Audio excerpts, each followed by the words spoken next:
My name is Stephanie. I am Latina, brown, and educated. I studied civil engineering, no minor, just a major in civil engineering. I am Christina and I am a Latina. I'm also an American and I am an innovator and a problem solver and curious. Hi, my name is Ale. I am a Latina and I am a scientist. I am Latina. My name is Leticia Marquez Magaña. I'm a mother. I'm a daughter. I'm a wife. I am a role model for a lot of people. My name is Alex Chavarria. I am of Latino Nicaraguan descent. I am a recent graduate of San Francisco State University with a major in Latin American history and a minor in Latino studies. I'm a Latina, I'm a scientist, I'm 31, and I'm a San Francisco Bay Area native. So I am a woman with indigenous roots that is interested in studying the biology of stress and resilience.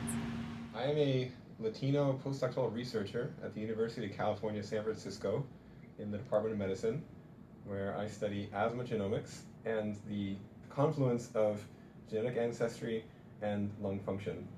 So I'm from Orange County. I'm from Santa Ana in Orange County. The high school I went to was primarily white for the most part. So, because the high school that I was supposed to go to, my parents didn't want me to go there. So I felt pretty isolated at my high school and didn't really think about it or didn't really realize how racist people were being and little comments that they would say until I got to San Francisco and realized, wow, like, a lot of my friends would say, really rude comments and stuff like that, but I didn't realize that till I got here. I missed 2 years of high school and I got straight Fs. But, I think with teachers supporting me and giving me that safety net that I needed, I think I was able to keep on going and actually graduated from high school and then attend college. I felt like people were like, you shouldn't be here. And they would say, you're the affirmative action kid. You're not supposed to be here. You're taking somebody else's space. So the way I dress and the way I talk and the way I look, it's all stereotypes. And teachers in college or professors in college seem to take that into account. Like I would get a good grade on something and they would react super crazy, but for other people it would just be normal. Or they would expect the worst from me and be surprised when I got a good grade. Just things like that. It's kind of, people don't expect much from you, but when you give it to them, it's kind of shocking to them.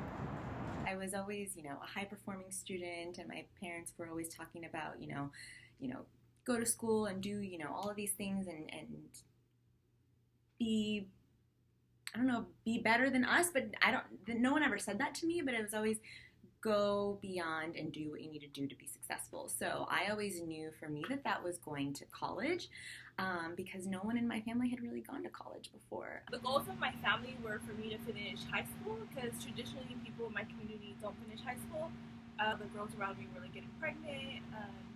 So I decided to go to college just to have a career and find a way to make money without having to clean people's homes or people boss me around and humiliate me and almost exploit me. So my parents would always tell me, find yourself a job, un trabajito, where you can get benefits and you don't have to worry about people firing you.